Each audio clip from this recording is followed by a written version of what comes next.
आप सभी को कार्तिक पूर्णिमा देव दीपावली की हार्दिक ढेरों शुभकामनाएं। हिंदू धर्म में भगवान श्री सत्यनारायण का पूजन करना बहुत शुभ माना जाता है। शास्त्रों में भी बताया गया है भगवान श्री सत्यनारायण की कथा कराने से हजारों साल तक किए जाने वाले यज्ञ के बराबर फल मिलता है। सत्य और निष्ठा के साथ भगवान श्री सत्यनारायण की कथा सुनने से निश्चित ही मनोवांछित फल की प्राप्ति होती है। भगवान श्री सत्यनारायण की कथा पूर्णिमा के दिन, गुरुवार के दिन और किसी भी शुभ कार्य के दिन करना बहुत पुण्यदायी माना जाता है। स्कंद पुराण के रेखा खंड में भगवान श्री सत्यनारायण की कथा का उल्लेख किया गया है। आइए प्रेम पूर्वक और पूर्ण निष्ठा, सच्ची भक्ति के साथ भगवान श्री सत्यनारायण की कथा का श्रवण करें। बोलिए विघ्नकर्ता भगवान गणेश की जय। भगवान श्री सत्यनारायण की जय।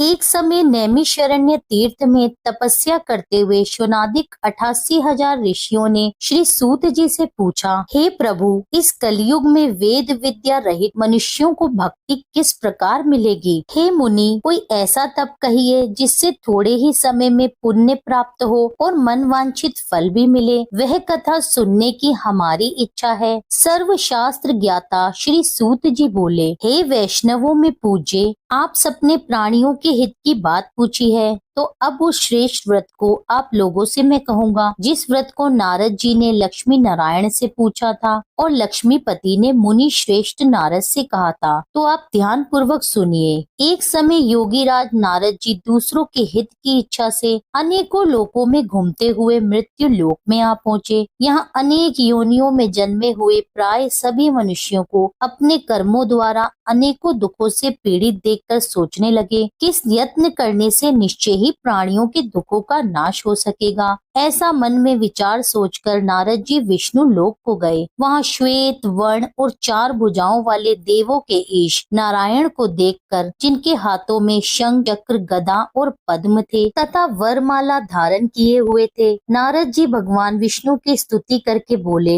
हे भगवान, आप अत्यंत शक्ति से संपन्न हैं। मन और वाणी भी आपको नहीं पा सकती। आपका आदि मध्य अंत नहीं है। निर्गुण स्वरूप, सृष्टि के आदिभूत और भक्तों के दुखों को नाश करने वाले हो। आपको मेरा नमस्कार है। नारद जी के इस प्रकार की स्तुति सुनकर भगवान विष्णु बोले, हे मुनि श्रेष्ठ, आपके मन में क्या है? आपका किस काम के लिए यहाँ आगमन हुआ है? आप निसंकोच मुझसे कहिए। तब नारद मुनि बोले, मृत्यु लोक में सब मनुष्य जो अनेक योनियों में पैदा हुए हैं, अपने अपने कर्मों के द्वारा अनेक प्रकार के दुखों से दुखी हो रहे हैं। हे नाथ, मुझ पर दया करते हैं तो बतलाइए कि उन मनुष्यों के सब दुख थोड़े ही प्रयत्न से कैसे दूर हो सकते हैं। श्री नारायण भगवान बोले, हे नारद, मनुष्यों की भलाई के लिए तुमने बहुत अच्छा प्रश्न किया है। जिस काम के करने से मनुष्य मोह से छूट जाता है, मैं उसे तुमसे कहता हूँ, सुनो। बहुत पुण्य देने वाला स्वर्ग तथा मृत्यु लोक दोनों में ही दुर्लभ एक उत्तम व्रत है। आज मैं प्रेमवश होकर तुम्हें कहता हूँ, श्री सत्यनारायण भगवान का यह व्रत अच्छी तरह से पूर्ण विधि पूर्वक करके मनुष्य आयु पर्यंत यहाँ सुख भोग कर मरने के बाद मोक्ष को प्राप्त होता है। श्री भगवान के ऐसे वचन सुनकर नारद मुनि बोले कि उस व्रत का फल क्या है, इसका विधान क्या है और किसने इस व्रत को किया है, किस दिन से यह व्रत करना चाहिए, आप विस्तार से कहिए। भगवान बोले, दुख शोक आदि को दूर करने वाला, धन धान्य को बढ़ाने वाला, सौभाग्य तथा संतान को देने वाला यह व्रत सब स्थानों पर विजयी करने वाला है। भक्ति संतान को देने वाला यह व्रत सब स्थानों पर विजयी करने वाला है। भक्ति और श्रद्धा के साथ किसी भी दिन मनुष्य श्री सत्यनारायण की प्रातः काल के समय ब्राह्मणों और बंधु बांधवों के साथ धर्म परायण होकर पूजा करे। भक्ति भाव से नैवेद्य, केले का फल, घी, दूध और गेहूं का चूर्ण सवाया ले। गेहूं के अभाव में साठी का चूर्ण, शक्कर तथा गुड़ ले और सब भक्षण योग्य पदार्थ जमा करके भगवान को अर्पण कर दे और बंधुओं सहित ब्राह्मणों को को भोजन कराए, उसके पश्चात स्वयं भोजन करे, नृत्य गीत आदि का आचरण कर भगवान श्री सत्यनारायण का स्मरण करते हुए समय व्यतीत करे। इस तरह व्रत करने वाले मनुष्यों की इच्छा निश्चय ही पूरी होती है। विशेषकर कली काल में भूमि पर यही मोक्ष का सरल उपाय है। इस प्रसंग में श्री सूत जी बोले, हे ऋषियों, जिसने पहले समय में इस व्रत को किया है उनका इतिहास कहता हूँ, उसे आप ध्यान पूर्वक सुनिए। सुंदर काशीपुरी नगरी में एक अत्यंत निर्धन ब्राह्मण रहता था। वह भूख और प्यास से बेचैन हुआ नित्य पृथ्वी पर घूमता था। ब्राह्मणों से प्रेम करने वाले भगवान ने ब्राह्मण को दुखी देखकर बूढ़े ब्राह्मण का रूप धरकर उसके पास जाकर बड़े आदर भाव से पूछा, हे विप्रवर, नित्य दुखी हुआ पृथ्वी पर क्यों घूमते हो? हे श्रेष्ठ ब्राह्मण, यह सब मुझसे कहो, मैं सुनना चाहता हूँ। तब ब्राह्मण बोला, मैं निर्धन ब्राह्मण हूँ, भिक्षा के लिए पृथ्वी पर घूमता फिरता हूँ। हे भगवान, यदि आप इसका उपाय जानते हो तो कृपया करके आप मुझसे कहिए। वृद्ध ब्राह्मण के रूप में श्री भगवान बोले कि सत्यनारायण भगवान मनवांछित फल देने वाले हैं, इसलिए हे ब्राह्मण, तुम उनका पूजन कर, जिनके करने से मनुष्य सब दुखों से मुक्त हो जाता है। ब्राह्मण को व्रत का सारा विधान बतलाकर बूढ़े ब्राह्मण का रूप धारण करने वाले श्री सत्यनारायण भगवान अंतर्ध्यान हो गए। जिस व्रत को वृद्ध ब्राह्मण ने मुझे बतलाया है, मैं उसको जरूर करूँगा। ऐसा निश्चय करके उसे सारी रात्रि नींद नहीं आई। वह सवेरे उठकर श्री सत्यनारायण के व्रत का निश्चय कर भिक्षा के लिए चल दिया। उसे भिक्षा में बहुत सा धन मिला, जिससे बंधु बांधवों के साथ उसने श्री सत्यनारायण का व्रत किया। इसके करने से वह ब्राह्मण सब दुखों से छूटकर अनेक प्रकार की संपत्तियों से युक्त हुआ। उस समय से वह ब्राह्मण हर मास व्रत करने लगा। इस तरह श्री सत्यनारायण भगवान के व्रत को जो कोई करेगा वह मनुष्य सब दुखों से छूट जाएगा। इस तरह नारद जी ने नारायण का कहा हुआ ये व्रत मैंने तुमसे कहा। हे विप्रो, अब मैं और क्या कहूँ? ऋषि बोले, हे मुनीश्वर, संसार में इस ब्राह्मण से सुनकर किस किसने इस व्रत को किया, अब हम यह भी सुनना चाहते हैं। इसके लिए हमारे मन में अपार श्रद्धा है। श्री सूत जी बोले, हे मुनियों, जिसने इस व्रत को किया है वह सब सुनो। एक समय एक ब्राह्मण धन और ऐश्वर्य के अनुसार बंधु बांधवों के साथ व्रत करने को तैयार हुआ। उसी समय एक लकड़ी बेचने वाला बूढ़ा आदमी आया और बाहर लकड़ियों को रखकर ब्राह्मण के घर के भीतर गया। प्यास से दुखी लकड़हारा उनको व्रत करते देखकर ब्राह्मण को नमस्कार कर कहने लगा कि आप ये क्या कर रहे हैं और इसके करने से क्या फल मिलता है? कृपया करके आप मुझसे कहिए। ब्राह्मण ने कहा, सब मनोकामनाओं को पूर्ण करने वाला ये श्री सत्यनारायण भगवान का व्रत है। इसकी ही कृपा से मेरे यहाँ धन धान्य आदि में वृद्धि हुई है। ब्राह्मण से इस व्रत के बारे में जानकर लकड़हारा बहुत प्रसन्न हुआ। चरना अमृत ले और प्रसाद खाने के बाद अपने घर को गया। लकड़हारे ने अपने मन में उस दिन संकल्प लिया कि आज नगर में लकड़ी बेचने से जो भी धन मिलेगा उसी से श्री सत्यनारायण भगवान का मैं उत्तम व्रत करूंगा। यह मन में विचार कर वह बूढ़ा आदमी लकड़ियां अपने सिर पर रखकर जिस नगर में धनवान लोग रहते थे वह ऐसे सुंदर नगर में गया। उस रोज वहाँ पर उसे लकड़ियों का दाम पहले दिनों से भी चौगुना मिला। तब वह बूढ़ा लकड़हारा दाम लेकर अति प्रसन्न होकर पक्के केले की पुल्ली, शक्कर, घी, दूध, दही और गेहूं का आटा इत्यादि भगवान श्री सत्यनारायण के व्रत की कुल सामग्रियों को लेकर अपने घर को लौट आया। फिर उसने अपने बंधु बांधवों को बुलाकर विधि विधान के साथ भगवान श्री सत्यनारायण का पूजन और व्रत किया। उस व्रत के प्रभाव से वे बूढ़ा लकड़हारा धन पुत्र आदि से युक्त हुआ और संसार के समस्त सुख भोग कर अंत में बैकुंठ को चला गया।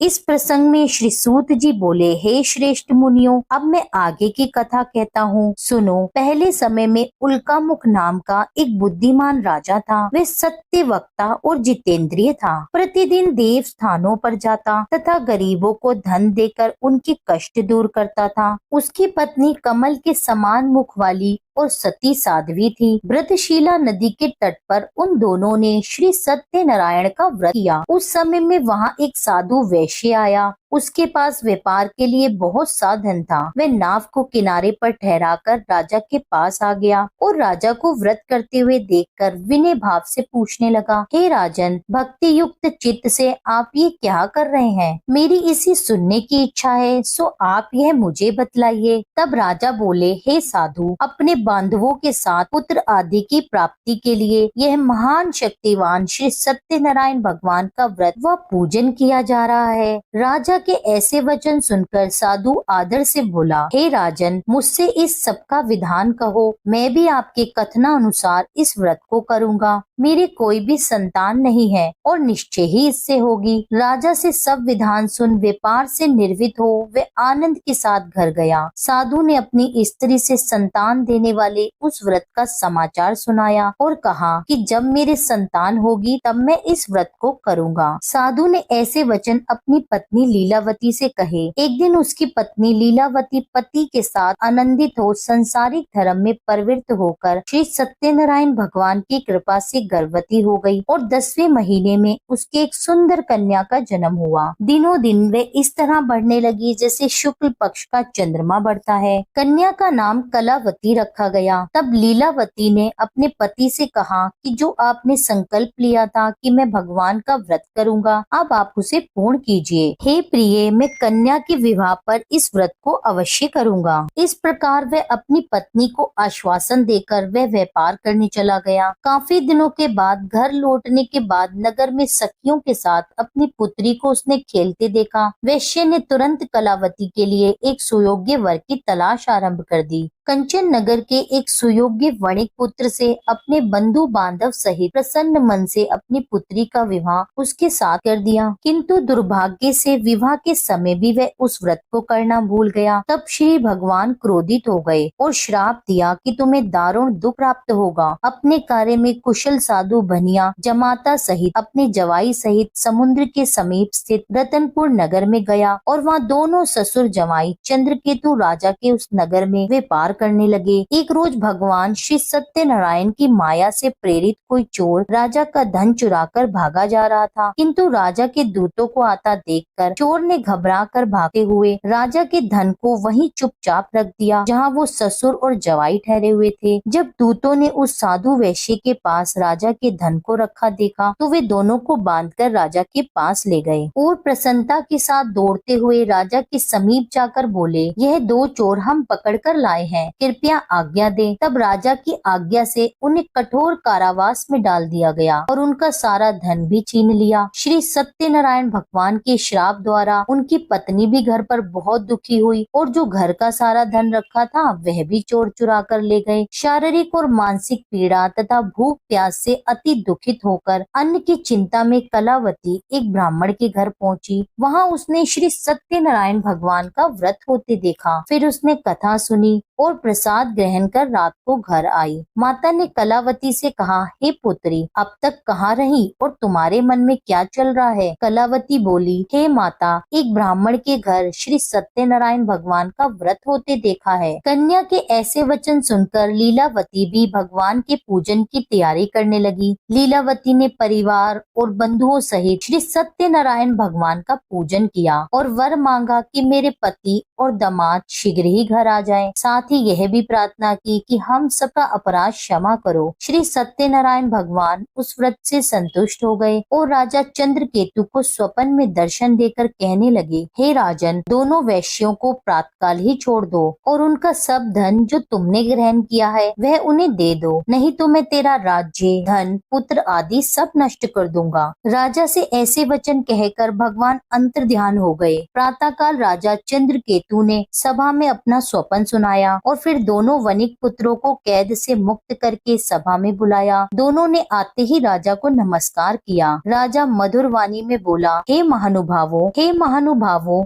भाविवश तुम्हें ऐसा कठिन दुख प्राप्त हुआ है, अब तुम्हें कोई भय नहीं है। ऐसा कहकर राजा ने उनको नए नए वस्त्र आभूषण पहनाए और उनका जितना भी धन लिया था उससे दुगना धन देकर आदर सहित विदा किया। अब दोनों वैश्य अपने घर को चल दिए। श्री श्री सूत जी बोले, वैश्य ने मंगलाचार करके यात्रा आरंभ कर दी और अपने नगर को चला। उनकी थोड़ी ही दूर निकलने पर दंडी वेशधारी श्री सत्यनारायण ने उनसे पूछा, हे साधु, तेरी नाव में क्या है? अभिमानी वणिक हंसता हुआ बोला, हे दंडी, आप क्यों पूछते हैं? क्या धन लेने की इच्छा है आपकी? मेरी नाव में तो बेल और पत्ते भरे हैं। वैश्य का कठोर वचन सुनकर भगवान ने कहा, तुम्हारा वचन सत्य हो। दंडी ऐसा कहकर वहाँ से चल दिए और कुछ दूर जाकर समुद्र के किनारे बैठ गए। दंडी के जाने पर वैश्य ने नित्य कर्म करने के बाद नाव को ऊंची उठी देखकर अचंभा किया और नाव में बेल पत्ते आदि देखकर मूर्छित होकर जमीन पर गिर पड़ा। फिर होश में आने पर अत्यंत शोक प्रकट करने लगा। तब उसका जवाई बोला कि आप शोक न करें, ये दंडी जी का श्राप है, अतः हमें उनकी शरण में चलना चाहिए, तभी हमारी मनोकामना पूर्ण होगी। दामाद के ऐसे वचन सुनकर साधु वणिक दंडी के पास पहुंचा और अत्यंत भक्ति भाव से नमस्कार करके बोला, हे भगवान, आपकी माया से मोहित ब्रह्म आदि भी आपके रूप को नहीं जानते, तब मैं अज्ञानी कैसे जान सकता हूँ? आप मुझ पर प्रसन्न होइए, मैं अपनी सामर्थ्य अनुसार आपकी पूजा करूँगा। मेरी रक्षा कीजिए और मेरे पहले के समान नौका में धन भर दीजिए। उसके इस प्रकार से भक्ति युक्त वचन सुनकर भगवान प्रसन्न होकर उसको इच्छा अनुसार वर देकर अंतर ध्यान हो गए। तब उन्होंने नाव पर आकर देखा कि नाव धन से परिपूर्ण है। फिर वे भगवान श्री सत्यनारायण का पूजन कर साथियों सहित अपने नगर को चल दिए। जब अपने नगर के निकट पहुँचे तब उन्होंने अपने घर पर दूत भेजा। दूत ने साधु के घर जाकर उसकी पत्नी को नमस्कार करके कहा कि साधु और आपके दामाद सहित इस नगर के समीप आ गए हैं। ऐसा वचन सुन साधु की पत्नी ने बड़े ही हर्ष के साथ सत्य देव का पूजन कर अपनी पुत्री से कहा, मैं अपने पति के दर्शन को जाती हूँ, तुम कार्य पूर्ण करके शीघ्र आना,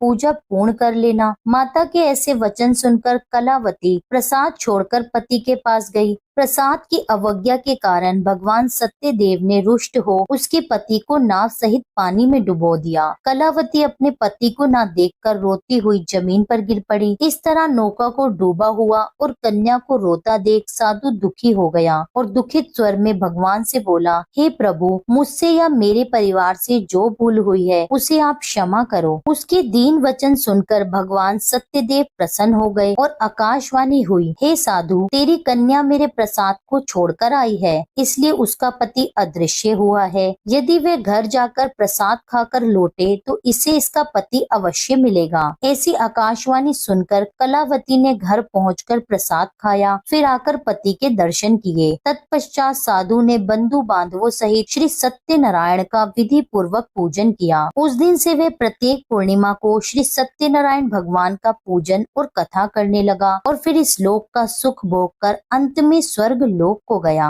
इस प्रसंग के बाद श्री सूत जी बोले, हे ऋषियों, मैं और भी एक कथा कहता हूँ, तुम सुनो। प्रजा पालन में लीन तुंग ध्वज नाम का एक राजा था। उसने भी भगवान का प्रसाद त्याग कर बहुत दुख पाया। एक समय वन जाकर वह वन्य पक्षियों को मारकर बड़ के नीचे बैठा। वहाँ उसने ग्वालों को भक्ति भाव से बांधुओं सहित श्री सत्यनारायण का पूजन करते हुए देखा। राजा यह देखकर अभिमानवश वहाँ नहीं गया और न ही नमस्कार किया। जब ग्वालों ने भगवान का प्रसाद उसके सामने रखा तो वह प्रसाद को त्याग कर अपनी सुंदर नगरी को चला। वहीं उसने अपना सब कुछ नष्ट पाया तो वह जान गया कि यह सब भगवान ने ही किया है। तब वह विश्वास कर ग्वालों के समीप गया और विधि पूर्वक पूजन कर प्रसाद खाया तो भगवान श्री सत्यनारायण की कृपा से पहले जैसा था उसका सब कुछ वैसा ही हो गया। फिर दीर्घ काल तक वह सुख भोग कर मरने पर स्वर्ग लोक को गया। जो मनुष्य इस परम दुर्लभ व्रत को करेगा भगवान की कृपा से उसे धन धान्य की प्राप्ति होती है तथा सब मनोरथ पूर्ण होकर अंत में वैकुंठ धाम को जाता है। जो मनुष्य इस परम दुर्लभ व्रत को करेगा श्री सत्यनारायण भगवान की कृपा से अपार धन की उसे प्राप्ति होगी। इस व्रत के प्रभाव से निर्धन धनी बंदी बंधन से मुक्त होकर निर्भय हो जाता है। संतानहीन को संतान की प्राप्ति होती और सभी मनोरथ पूर्ण होकर अंत में वैकुंठ धाम को जाता है। यह सत्य है। श्री सूत जी कहते हैं कि ब्राह्मणों कि मैंने आपको श्री सत्यनारायण भगवान की यह पावन कथा सुनाई है। इस व्रत का पालन करके मनुष्य सभी दुखों से मुक्त हो जाता है। विशेषता कलयुग में श्री सत्यनारायण की पूजा महान फल देने वाली है। इन देवता को कोई सत्य नारायण कहते हैं तो कोई सत्य देव कहते हैं। अनेक रूपों में श्री सत्यनारायण भगवान सभी के मनोरथों को पूर्ण करते हैं। यह सनातन सत्य देव कलयुग में सत्य व्रत के रूप में अवतरित होंगे। हे श्रेष्ठ मुनियों, जो मनुष्य नित्य इसका पठन व श्रवण करता है, श्री सत्यनारायण भगवान की कृपा से उसके सभी पाप नष्ट हो जाते हैं। प्रेम से बोलिए श्री सत्यनारायण भगवान की जय। श्री सत्यनारायण संपूर्ण व्रत कथा समाप्त है। अब आप सुनिए श्री सत्यनारायण भगवान की आरती। जय लक्ष्मी रमणा स्वामी, जय लक्ष्मी रमणा सत्यनारायण स्वामी, जनपातक हरणा। जय लक्ष्मी रमणा रतन जड़ित सिंहासन, अद्भुत छवि राजे। नारद करत निराजन, घंटा ध्वनि बाजे। जय लक्ष्मी रमणा प्रगट भये कलिकारण, द्विज को दर्श दियो। बूढ़ो ब्राह्मण बन कर कंचन महल कियो। जय लक्ष्मी रमणा दुर्बल भील कठारो, इन पर कृपा करी। चंद्रचूड़ एक राजा, जिनकी विपत्ति हरी। जय लक्ष्मी रमणा वैश्य मनोरथ पायो, श्रद्धा तज दीनो। सो फल भोग्यो प्रभु जी, फिर स्तुति कीनी। जय लक्ष्मी रमणा भाव भक्ति के कारण, छिन छिन रूप धर्यो। श्रद्धा धारण कीनी, तिनको काज सरयो।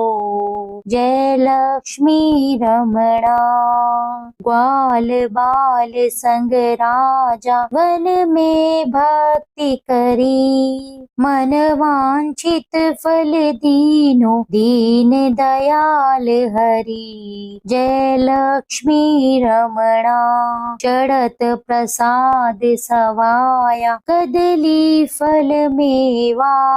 धूप दीप तुलसी से, राजी सत्य देवा। जय लक्ष्मी रमणा श्री सत्यनारायण जी की आरती, जो कोई नर गावे, प्रेम सहित गावे। कहत शिवानंद स्वामी, कहत हरि हर स्वामी, मन वांछित फल पावे। जय लक्ष्मी रमणा स्वामी, जय लक्ष्मी रमणा। सत्यनारायण स्वामी, जनपातक हरना। जय लक्ष्मी रमणा। यह था आज का वीडियो। उम्मीद करती हूँ यह वीडियो आपको पसंद आया होगा। कथा पसंद आई हो तो मेरे चैनल को सब्सक्राइब कर लीजिए और वीडियो को लाइक कर दीजिए। मिलती हूँ आपसे एक अगली वीडियो में। जब तक के लिए जय श्री राधे।